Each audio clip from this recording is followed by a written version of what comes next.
Hai Kak, selamat pagi. Pagi Kak. Dari mana nih kalau boleh tahu? Dari rumah Rumahnya di mana?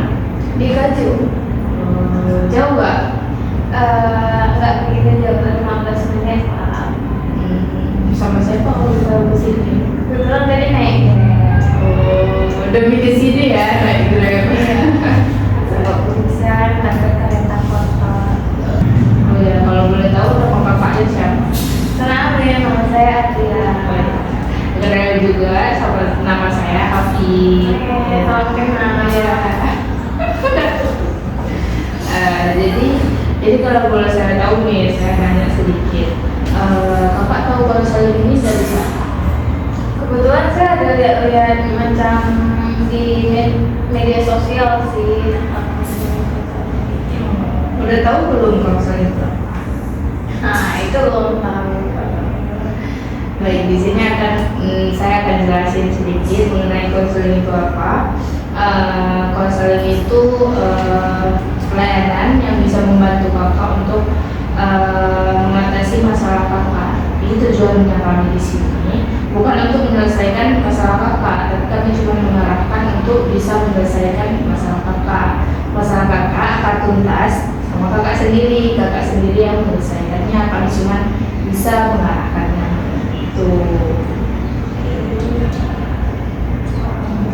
Terus dalam konseling ini juga ada memiliki kerahasiaan kayak gitu.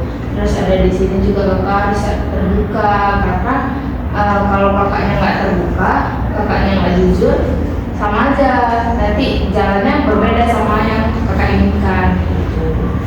Terus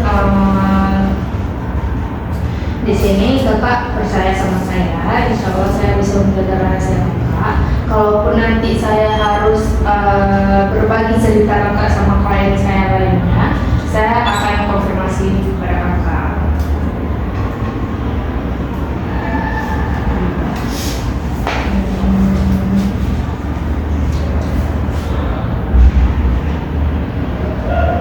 Jadi tujuan kakak ke sini, kalau boleh saya tahu, kakak ada keluhan apa nih? Keluhan saya capek Kak, jadi anak saya satu-satunya di rumah. Apa-apa kadang harus saya gitu. Apa tugas kakak ngapain aja? Ya pada umumnya anak cewek di rumah ya, bersihin rumah, cuci piring, cuci baju, bantu masak. Kalau boleh tahu di rumah ada berapa orang kak? Di rumah kebetulan dengan saya 5. Jadi abang semua ya? Abang 1, adik 1. Udah besar semua? Lumayan, udah yang 1 udah 20 lebih, yang 1 udah 20. Selain capek sama pekerjaan rumah, biasanya kan maksudnya capek ya udah kan istirahat kayak gitu kan. Ada nggak capek lain kayak gitu? capek mental. Kalau boleh tahu misalnya kenapa capeknya? Capek mental sih, ya kita pulang kampus, kita capek dengan kondisi kampus, belum lagi panas matahari. Namanya cewek kan, kemudian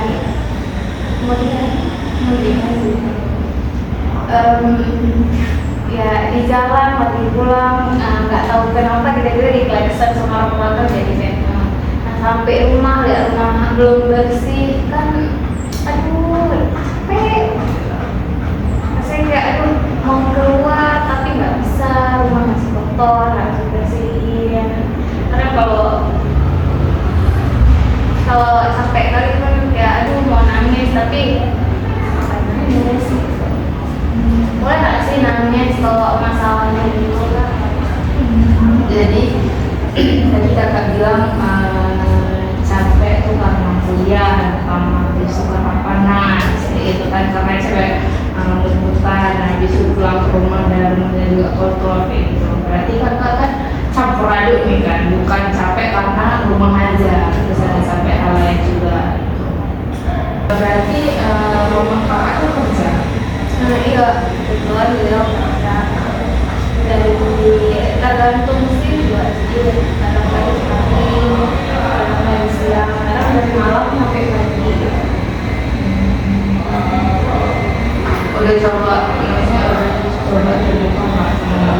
bahwa kakaknya capek pulang kuliah gitu, terus harus ngerjain ini, kenapa nggak ininya dibagi gitu sama adik sama abang. Nah, kebetulan udah pernah saya bilang, kenapa ya mama nggak pernah beli ke adik ke abang gitu. Padahal tugas itu kan bukan cewek doang yang ngerjain. Bagi kebetulan kan adik saya juga ya lagi di rumah nggak ngapa-ngapain juga. Ya kesel lah kan, ada setidaknya satu rumah. Tapi ibu saya jawab ya, sama aja kalau disuruh nggak mau kuliah. Nah, nggak mau tuh karena mama nggak tegas. Saya bilang coba mama bilang yang tegas gitu, pasti dia mau. Kalau mama cuma bilang ya dek kalau satu harus ada kok gitu ya iya dia memang kadang pun dia lupa, tiba-tiba lupa kan coba bilang. Terus saya udah bilang kalau misalnya mau nyuruh mereka tuh jangan pakai imbalan ya, nah dikasih uang gitu, siapa gitu. Kalau menurut saya kalau semakin dikasih kayak gitu mereka bakal semakin males buat kerja karena keinginan dia sendiri. Saya udah coba bilang kayak gitu ke mama saya, terus mama saya juga nggak tahu mau jawab apa karena udah terlanjur kayak gitu. Ya saya nggak habis pikir gitu kan, kenapa adik abang saya nggak murni dari keinginan diri dia sendiri itu mau bersih rumah, setidaknya nyapu aja, kalau nggak bersih nanti kan bisa disapu lagi gitu. Berarti nggak ada membantu sedikit pun nih di rumahnya, cuma kakak yang bersih rumah. Kedua kami saya sama mama saya.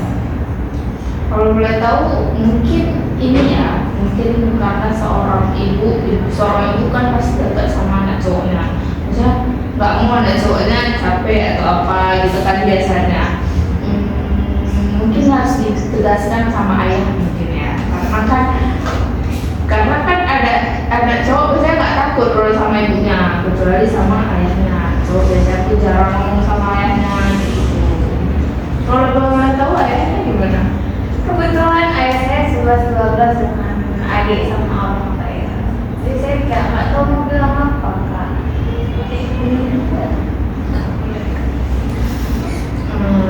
Maksud 11-12 itu kayak mana Kak? Sama aja sifatnya, sama-sama keras kepala, sama-sama keras kepala, sama-sama keras, suka bisa gitu lah. Lelaki pada umumnya, lelaki patriarki pada umumnya. Jadi kan karena menurut saya kayak kakak bilang tadi, jadi saya kayak pernah baca di satu apa namanya ada salah satu dari kata-kata kelas berkelas, suara berkelas, suara berkelas. Jadi tumbuhnya sifat patriarki dalam itu karena itu ibunya terlalu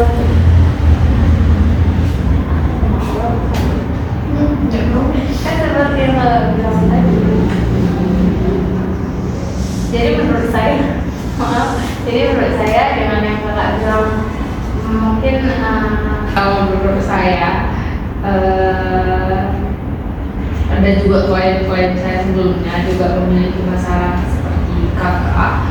Itu maksudnya seorang ibu tidak berani menegur anaknya. Banyaknya ya anak cowoknya gitu, karena kan takut pas dijawab sama anak cowoknya ya sakit hati, ya udah biarin. Terus pas biarin itu ya disitulah muncul sifat ya udah emak pun nggak berani nyuruh aku, jadi aku ya udah fine aja di rumah itu gitu, nggak ada tugas apa tuh. Berarti mama kakak kayak gitu ya? Dan dia mungkin terlalu lagi ada si kakak di rumah, sama si kakak aja. Tapi saya bukannya kayak males ataupun kesel dengan beliau suruh.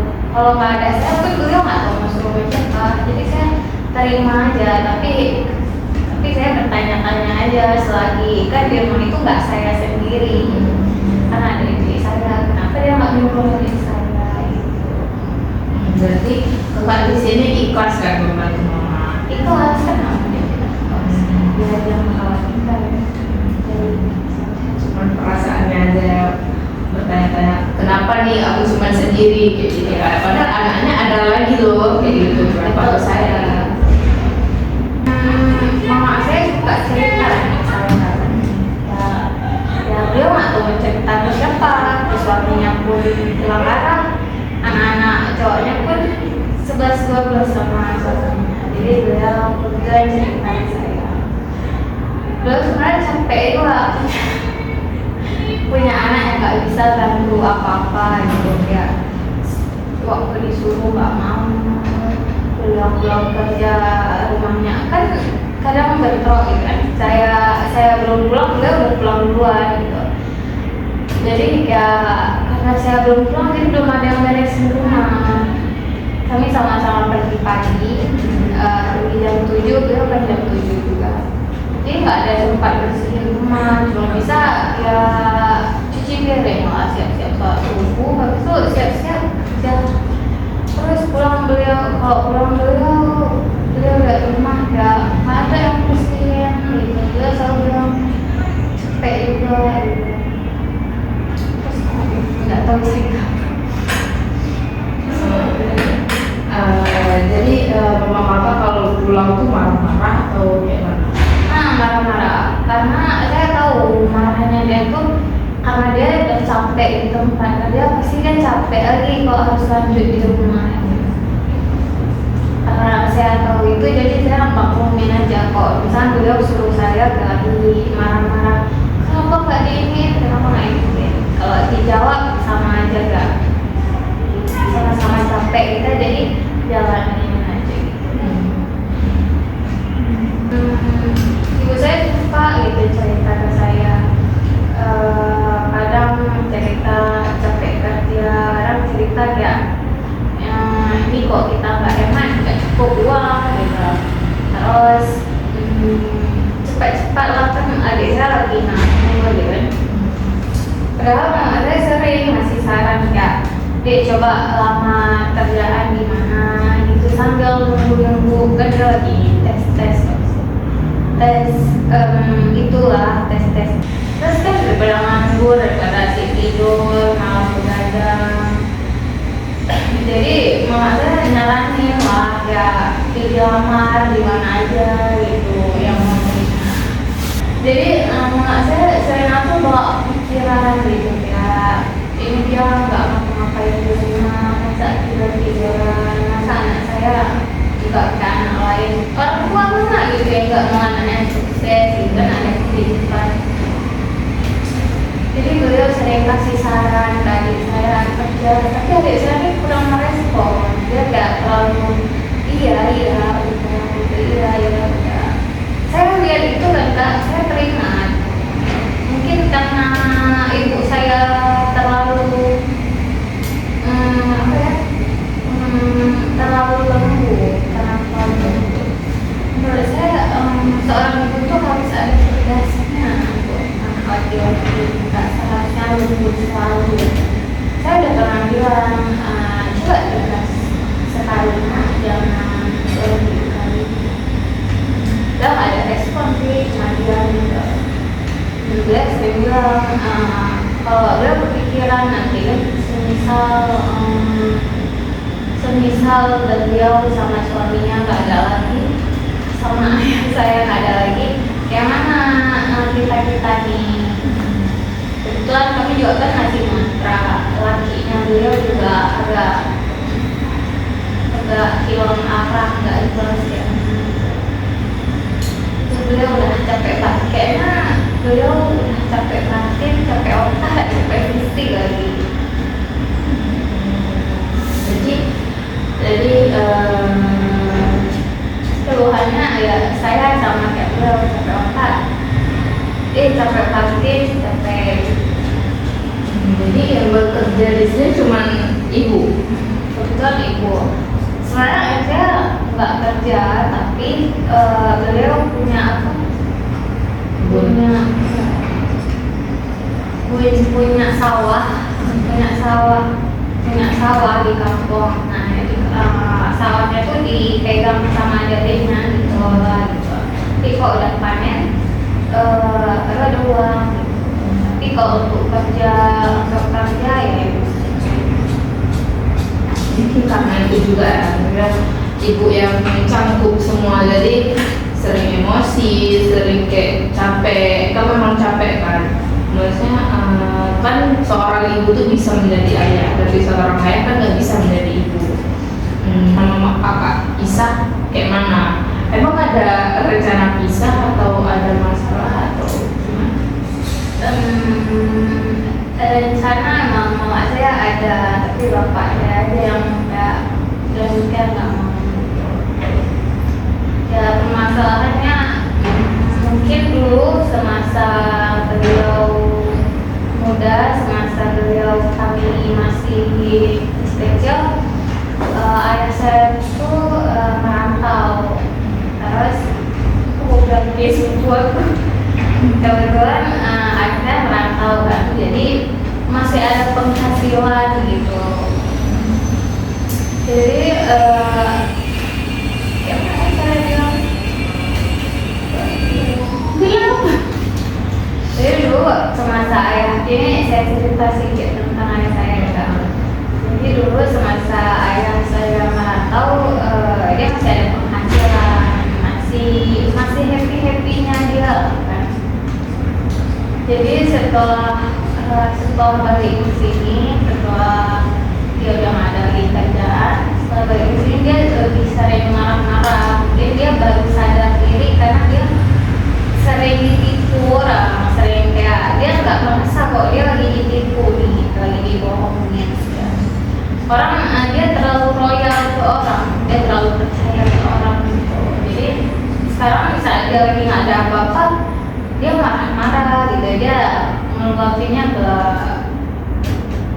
ibu saya gitu, mama saya udah nggak habis pikir, itu kan kebodohan dia, kenapa dia harus ke istrinya gitu, kan istrinya nggak ada masuk dia untuk ya kasih aja, itu kan keinginan dia sendiri yang masih giliran dikasih tahu sama ibu saya, dia marah.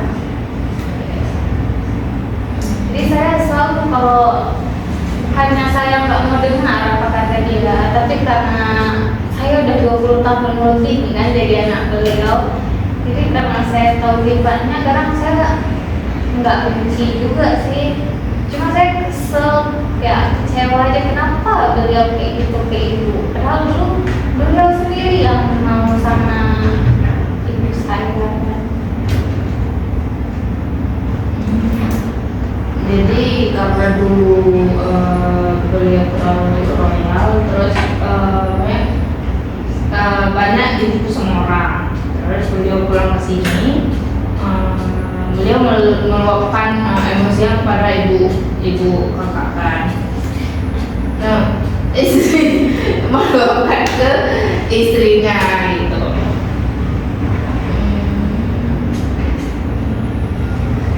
Lalu Terus kan suami, maksudnya ayah bapak itu kan marah-marah gitu. Marah-marahnya kayak mana biasanya?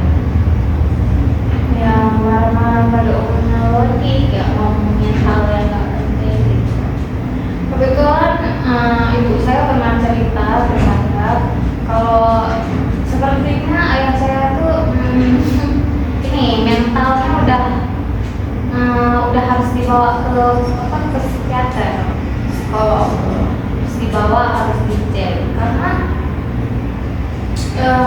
ayah saya sempat cerita ke ibu saya kalau dia lagi sendiri kan, dia lagi sendiri, lagi duduk sendiri, dia nggak dengar macam ada yang bisik-bisik. Kalau menurut saya itu bukan orang bisik-bisik, tapi otak kita lagi mikir hal yang nggak perlu dipikirkan, diomongin hal yang nggak perlu diomongin gitu. Jadi dia merasa nggak ada orang bisik-bisik tentang dia yang jahat-jahat. Jadi dia sering melangkapi ibu saya, ya itu ngomongin kalau keluarga ibu saya jahat gitu ya. Makanya saya nggak selalu lihat dia kayak, halo dari mana gitu, keluarga ibu saya jahat kan.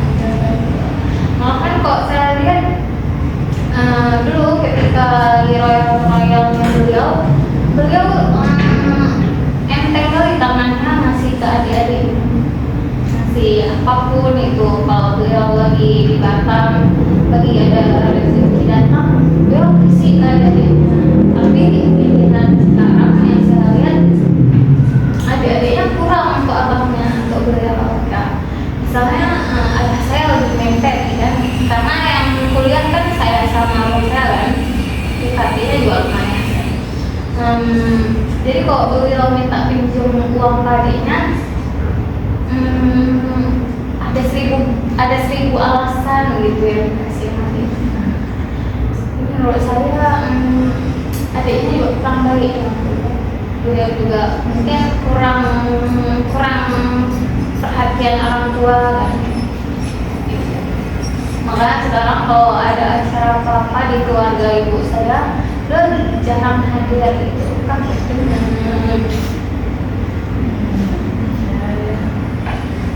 Jadi kalau ditanya seberapa sering ayah saya hadir ke acara ibu saya, keluarga ibu saya kayaknya jarang. Jadi sekarang dia nggak ngapa-ngapain sih. Jadi saya sedikit menanyakan nih ke kakak. Jadi kakak tadi bilang kan mentalnya nih kan.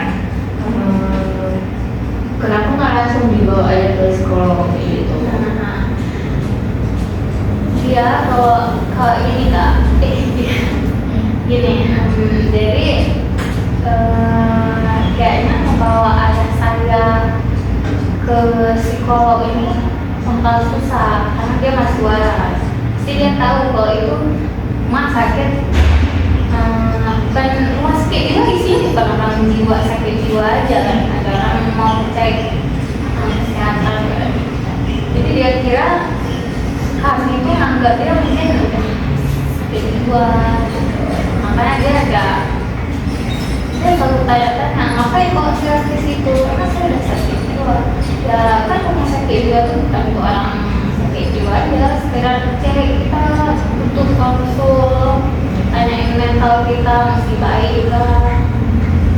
Jadi beliau menganggap kalau kami itu bawa beliau ke psikiater, kalau tuh ke psikiater tuh gak menganggap beliau tuh gila. Menurut saya beliau marah-marah tuh karena beliau lagi nggak ada uang. Tapi coba kalau beliau lagi ada uang, insya Allah tuh selama ada uang beliau bakal ada ayam, Nggak marah-marah kalau ada.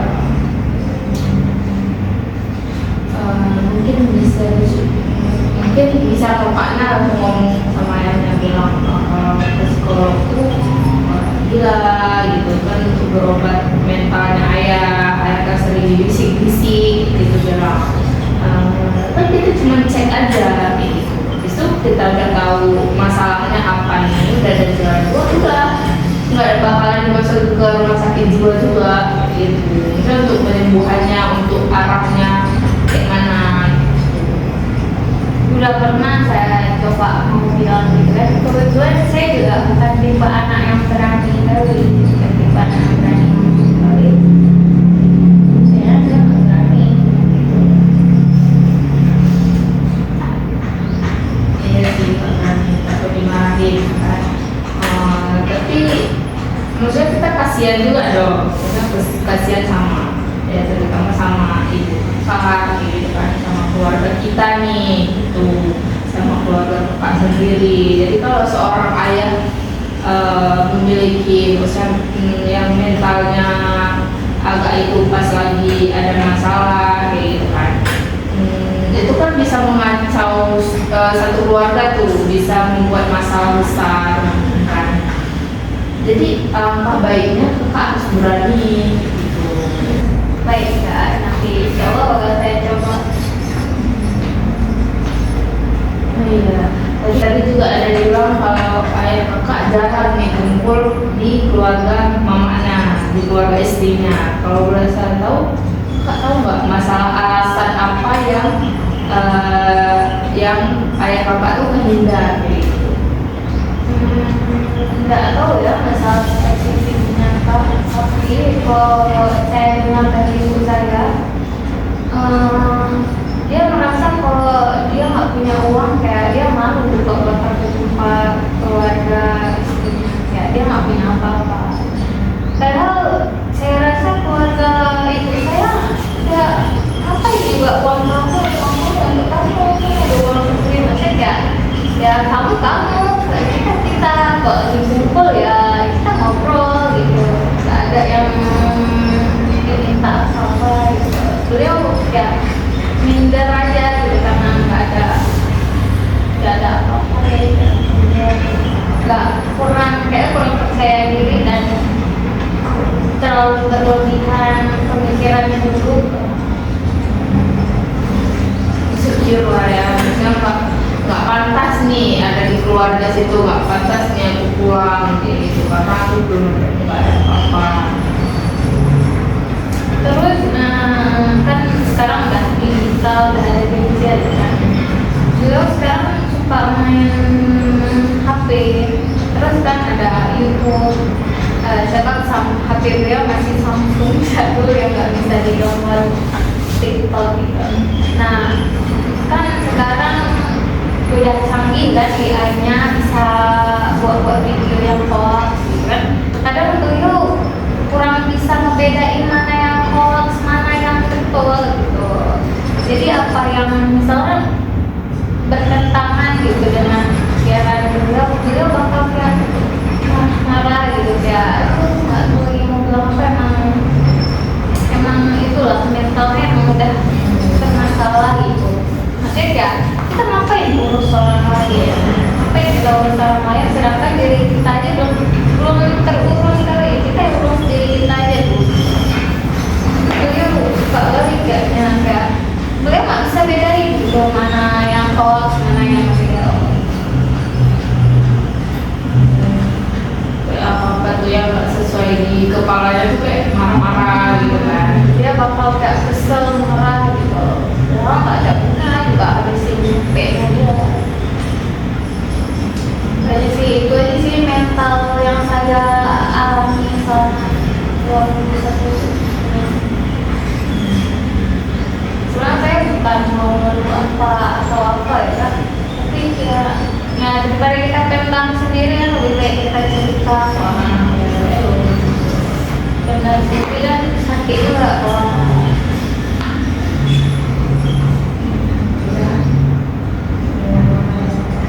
Jadi enggak ini kok minta saran gitu. Jadi saya belum ada saran. Kan kalau soal ini kalau memang klien membutuhkan dia minta boleh seorang klien nggak boleh seorang kasih saran. berarti boleh tanya kira-kira nggak apa ya saran untuk permasalahan saya biar saya nggak terlalu tertekan, apa perlu saya main-main setiap hari, nggak usah balik ke rumah, nggak usah beresin rumah, nggak usah masuk ke rumah gitu. Jadi kalau boleh saya kasih tahu nih sarannya, Bapak ya udah bersikap seperti biasa. Saya bersih gitu. Kalau bisa Bapak ngomongin sama adik gitu, bagus-bagus ngomong, tolong aku kayak itu, jangan aku cuma sendiri, kan kita sama-sama di sini. Nah masalahnya nih Kak, kebetulan yang kakak bilang udah sering saya bilang, tapi yang namanya cowok menurut saya ngeyel, nggak mau dengar. Gimana cara bilangnya, apa harus saya tembak? Kalau memang nggak bisa, coba bilang sama yang kakak, bilang ya tolonglah bilang sama adik kayak gitu, suruh bantu kakak juga, jangan kakak sendiri kayak gitu. Walaupun kakak nggak berani mungkin ya, tapi kakak harus mengakui demi mental kakak. Kakak masa mau nyakitin diri kakak? Nggak gitu konsepnya. Terus itu saran untuk ayah kakak bisa yang tadi saya sampaikan, coba bujuk untuk ke psikolog kayak gitu. Terus udah aja menjalani. Insya Allah keluarga tuh aman, damai. Yang penting saling terbuka. Maksudnya sering duduk kayak itu ngobrol-ngobrol apa yang bermasalah kita langsung sampaikan nih, jangan dipendam kayak gitu. Udah. Penutupan gitu. Kayak Iya kak. iya apa Udah kalau kayak gitu gimana nih perasaan kakak habis cerita? lumayan dong. Ya, udah lumayan lah, bebannya udah nggak diletakkan. Udah keluar 35%, 60% lagi tentang kampus saya. Sabar aja, kita masih muda, jangan terlalu banyak pikiran. Untung saya ada bawa pikirannya dengan happy gitu. Udah kak, berarti sesi untuk hari ini kita sudahi dulu. Nanti kalau kakak memang ada masalah lagi yang mau diceritakan, nanti saya akan buka sesi keduanya. Baik, terima kasih kak ya. Ya, terima kasih.